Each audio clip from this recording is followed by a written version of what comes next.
Kia ora, I'm Sam. I'm from a game studio called M Theory, and we're currently working on our first VR title called Wanderer.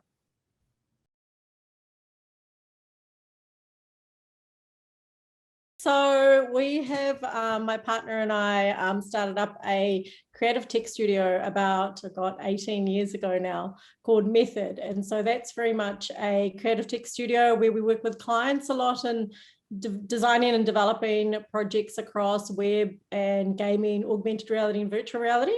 And a few years ago, we really wanted to kind of pursue sort of more in the IP space and potentially look at a game. So Method still operates very much as a creative tech studio, but we started developing a great game prototype in a joint venture with another game studio called Oddboy.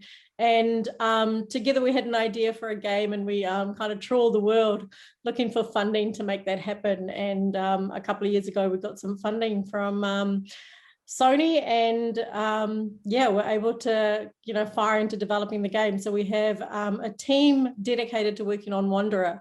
I still mainly head up Method, our creative tech studio, and then also look after sort of the wider Wanderer team as well.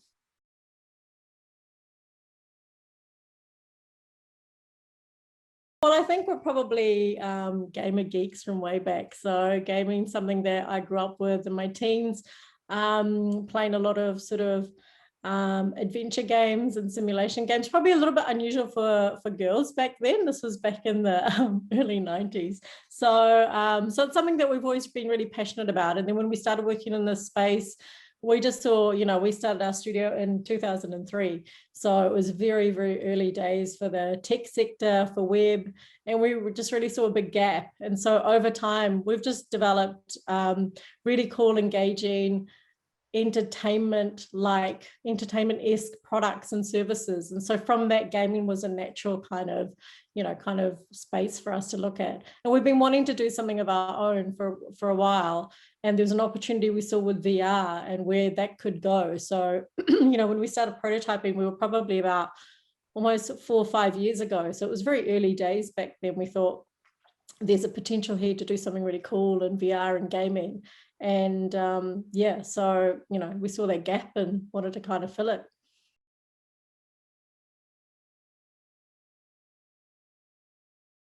I've been thinking about that a lot, and actually I think I'm a big kid at heart.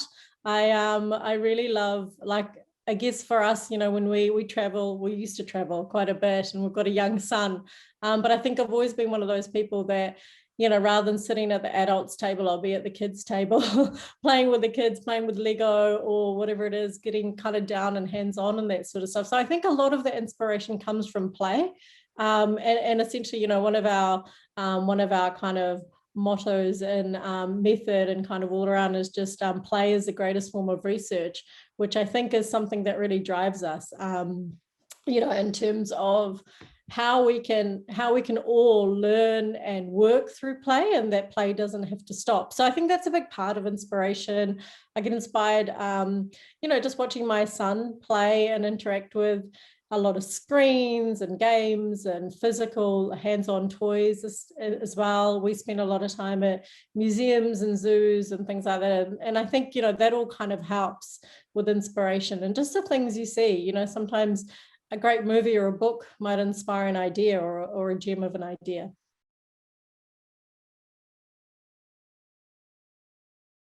That's a really interesting one, because I think one of the qualities I think for me is I don't tend to look back, and my worry would be that if I was to give my younger self some advice on all the sort of adversity I might face later on being a woman in business and in creative tech, I wonder if I would have pursued it. I kind of think sometimes some of those things are almost better just as you go through them and kind of go, you know what, this is how my world is, but I really want to do this. And so I think, and it's one of those things really difficult, because I don't think I've ever really concentrated on that. I just want to do what I want to do, which is create great work or you know, content that people can engage with, and people literally look at it and go, wow, you know, that for me is the ultimate.